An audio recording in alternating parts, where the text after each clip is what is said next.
2016 में सोसाइटी से 6 लाख रुपया लोन लिया था, जो कि सन 2017 में इसने मेरे नाम पे 10 लाख रुपया चढ़ा दिया और आज तक मैं इसको 19 लाख रुपया दे चुका हूँ और इसने अभी फिर भी उतने पैसे बना के रखे हैं और बोलते हैं कि मैं ज़मीन खुद करवा दूँ। यहाँ देखो ये ताला लगा हुआ है, ताले लगे हैं दोनों रूम में। ताला लगा हुआ है। ये बुजुर्ग आदमी है, बीमार रहते हैं, इनका कौन भाग दौड़ करेगा। इसने सन 2023 में फिर आके 6 लाख रुपए का 5 लाख मेरी मैडम के खाते पे चढ़ा दिया था और 5 लाख मेरे खाते पे। बोलता है आप लेके गए, तेरी वाइफ लेके गई, बगैर मतलब से इसने पैसा चढ़ा। ऑपरेशन हुआ है तो मुझे भाई जो मेरा पैसा है मुझे दे। तो बोला मैं आपका हाल चाल पूछने आऊँगा और दूंगा। हाल चाल तो किसने पूछा, मैं दवानी तो आज तक नहीं दी। चाहती हूँ कि इतना पैसा इन लोगों ने सोसाइटी में रखा हुआ है और 5,000 रुपया इनको ज़रूरत पड़ी तब भी नहीं दे रहे हैं, तो क्या सोसाइटी हुई, क्या सेविंग करेंगे लोग। जगह शिकायत की मैंने 1100 नंबर पे भी डाला, सब कुछ किया। जो भी ऑडिटर आते हैं उसकी बात सुनते हैं, उनको पैसा भरा देता है और बात ही नहीं सुनते कोई। सर बताएं आप किस लिए आज यहाँ आए हैं? हम इसलिए आए हैं, मैंने 2 तारीख को एक एप्लीकेशन दी थी डीसी साहब को और उसमें मैंने ये जिक्र किया था कि विड्रो कृषि सहकारी सभा समिति में बिना किसी को बताए हुए एक नॉमिनेशन करवाया गया है। कमेटी का वहाँ गठन हो रहा है, जिसका कि चुनाव कल उन्होंने निर्धारित किया है 23 तारीख को। तो उसके संदर्भ में हम आए हैं कि हमारी पुकार करने के बाद भी विभाग के कानों के ऊपर कोई क्यों नहीं रहेगी। ना तो ये नॉमिनेशन रद्द किया गया, ना तो किसी को सूचना दी गई। ये हमारे साथ बुजुर्ग आए हैं, हम किसी राजनीति कर कोई एड कर रहे हैं कि हम राजनीति करने आए हैं। हम इन वृद्ध आदमियों की जो है वो सेवार्थ के लिए आए हैं। ये कहाँ कहाँ बेचारे भटकेंगे, इनका लाखों रुपया जो है वो सोसाइटी में अड़ा हुआ है। सोसाइटी जीरो में चली गई है, पता नहीं कहाँ कहाँ उसने ये ऋण दिया हुआ है और ना तो उसकी कोई रिकवरी की जा रही है। ताले लगे हैं दोनों रूम में। ताला लगा हुआ है। ये बुजुर्ग आदमी है, बीमार रहते हैं, इनका कौन भाग दौड़ करेगा। ना तो पुरानी कमेटी इसकी देने की कोई जिम्मेवारी ले रही है। ये जो नए बन जाएंगे ये भी कल दिन बोलेंगे कि जी हमें तो पता नहीं है, और जो कमेटी का चयन होने जा रहा है वो इसके रिश्तेदार हैं, सगे संबंधी हैं। अच्छा, जिला परिषद सदस्य हैं हमारे साथ। हाँ जी, क्या कहना चाहते हैं जी आप?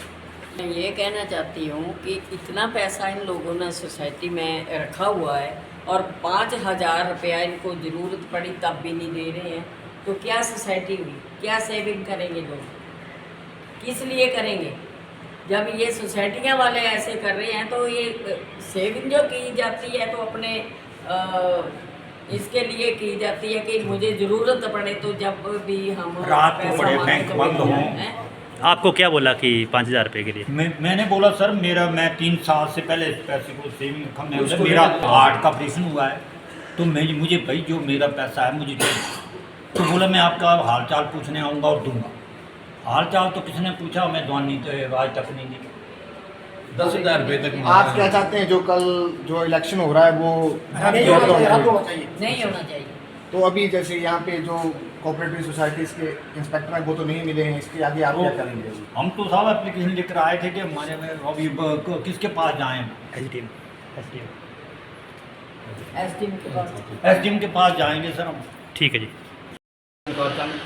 मेरे पिता ने सन 2016 में सोसाइटी से 6 लाख रुपया लोन लिया था, जो कि सन 2017 में इसने मेरे नाम पे 10 लाख रुपया चढ़ा दिया और आज तक मैं इसको 19 लाख रुपया दे चुका हूँ और इसने अभी फिर भी उतने पैसे बना के रखे हैं और बोलते हैं कि मैं ज़मीन खुद कर करवा दूँगा, ये करवा दूँगा, वो करवा दूँगा। कितने पैसे वापस कर दिए आपने? मैंने 19 लाख वापस कर दिया इसको। अच्छा, 19 लाख वापस। आपके पास रिकॉर्ड है 19 लाख का? 6,000 प्रूफ है। हाँ जी। मेरे पिता ने 6 लाख रुपये में ज़मीन के रहन रखी थी, फिर इसने मेरे नाम से सन 2017 में कर दी।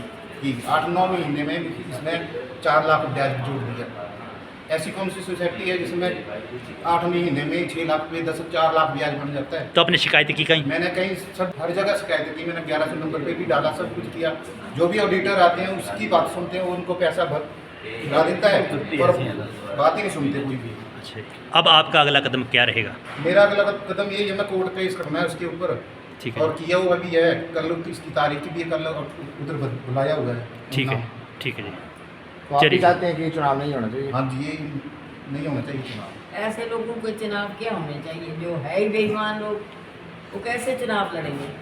3-4 बार 20 साल से जी 20 साल से अकेला बैठा हुआ है इस सीट के ऊपर ही, और अपनी मर्जी की कमेटी है इसकी 20 साल से। किसी को ये नहीं पूछता है कि हाँ अभी कमेटी बनानी है तो गांव के जितने मेंबर हैं उनको सूचित किया जाए, बुलाया जाए, अपने आप ही कमेटी बना देता है, अपने रिश्तेदार बीच में डाल लेता है।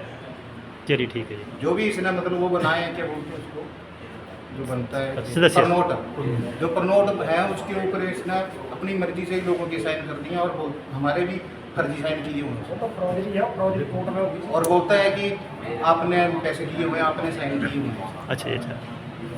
ये जो अगर मेरे साइन जाली नहीं है। सिग्नेचर है तो वो फौजरी 464 का केस बनेगा इसके ऊपर और वो कोर्ट में सिद्ध करना पड़ेगा। इसका कोई बड़ा इशू नहीं है ये।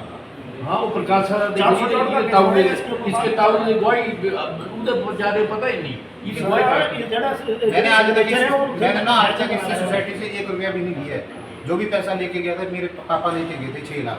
6 लाख के बदले इसने 10 लाख चढ़ा दिया। 10 लाख की जगह फिर मैंने 19 लाख भर दिया। बताओ। तो ये कौन सी ऐसी सोसाइटी है जिसमें इतना ब्याज पड़ता है? यानी कि 6 लाख के बाद आपको 13 लाख ब्याज देना पड़ 13 गया। लाख कितने साल देना में? पड़ गया। और कितने साल में जी? फिर भी उसने 7 लाख और बना के रखा कितने है। साल? कितने साल का हुआ 13 लाख? ये 16 साल 16 में लिया था ना। 2016 में लिया था। मैंने हाँ 18 में मैंने भर दिया। सन 2018 में आया था मैं पेंशन अगस्त में। तो 19 को मैंने सारा लोन जो है इसका खत्म कर दिया था। और इसने बोला कि तेरा लोन खत्म हो गया, काफ़ी है यहाँ पे रहने दे। मैं भी अपनी स्थिति में आ गया कि ये लोन तो खत्म हो ही चुका है। तो मैंने क्या करनी, कॉपी मैंने क्या जरूरत है कि मैंने और कोई पैसा लेना है। मैं को कॉपियाँ वहाँ पे छोड़ाया और इसने सन 2023 में फिर आके 6 लाख रुपए का 5 लाख मेरी मैडम के खाते पे चढ़ा दिया था और 5 लाख मेरे खाते पे। बोलता है आप लेके गए, तेरी वाइफ लेके गई, बगैर मतलब से इसने पैसा चढ़ा दिया है। नहीं तो इसके साइन जो है वो स्कैन किए जाएं। इसके साइन जो हैं कोर्ट साइन में सर 19-21 का फर्क पड़ ही जाता है जो मैं पूरा करता पूरा हूँ। रिकॉर्ड के साथ उसको बुलाया जाए और इसके साइन जो साइन किए हुए हैं उसको बनाया जाए। ये पिछला का जब मैं उन्ना में जाता हूँ, उन्ना में जो कोऑपरेटिव बैंक इसके हैं ARO साहब। उनके पास जाता हूँ तो वो बोलते हैं इसके साथ कर बात, इसके साथ बात कर। जो इसने जो वो तो वही देखता है जो इसने अभी कागज भेजे हैं 5-5 लाख वाले। तो वो पिछला नहीं देखता जो 6 लाख रुपए का था। फिर मैंने उसको बोला भी कि ये भेज दे, 6 लाख लिए हुआ था, उसने 10 लाख का कैसे चढ़ा दिया? उसके बारे में कोई बात ही नहीं करता वहाँ पे। तो आपने RTI के माध्यम से जानकारी ले ली। RTI मैंने RTI करवाई है और जो अपील की है मैंने खुद ही। चलिए ठीक है जी।